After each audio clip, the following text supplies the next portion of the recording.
শীতকাল এখন শেষের দিকে, আর এখন বাজারে কড়াইশুঁটির দামও অনেক সস্তা। তাই দেরি না করে বাজার থেকে চটপট কিনে নিয়ে আসো কড়াইশুঁটি। আর এই কড়াইশুঁটি দিয়ে তোমরা কিভাবে কচুরি বানাবে সেই রেসিপিটাই আজকে তোমাদের সঙ্গে শেয়ার করছি। সমস্ত ট্রিক যদি তোমরা এইভাবে ফলো করো, কড়াইশুঁটির কচুরিও হবে একদম বিয়েবাড়ির মতো।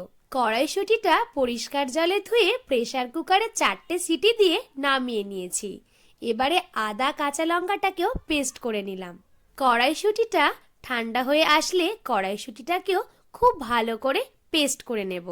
এবারে কড়াই তেল দিয়ে গোটা জোয়ান ফোড়ন দেব, আর দেব অল্প একটু হিং। এরপরে আগে থেকে পেস্ট করে রাখা আদা কাঁচা লঙ্কা ও কড়াইশুঁটিটাকে দিয়ে ভালো করে নাড়াচাড়া করতে থাকবো। একটু জল শুকিয়ে আসলে তার মধ্যে পরিমাণ মতো নুন, স্বাদ অনুযায়ী চিনি, ঝালটা তোমরা নিজেদের পছন্দ মতো দিও। এরপরে একটু গরম মশলা ছড়িয়ে পুর রেডি করে নামিয়ে ঠান্ডা করে নেব। ময়দাটাকে আগে থেকেই খুব ভালো করে ময়াম দিয়ে মেখে রেখেছিলাম। এবারে ওই ময়দা থেকে লেচি কেটে পুর ভরে নিয়েছি। আলতো হাতে বেলে নিতে হবে, নইলে কিন্তু পুর বেরিয়ে যেতে পারে।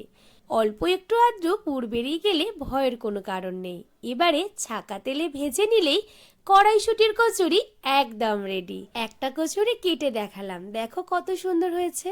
তোমরা অবশ্যই এই রেসিপিটা ট্রাই করো আর আমাকে কমেন্ট করে জানাতে কিন্তু ভুলো না।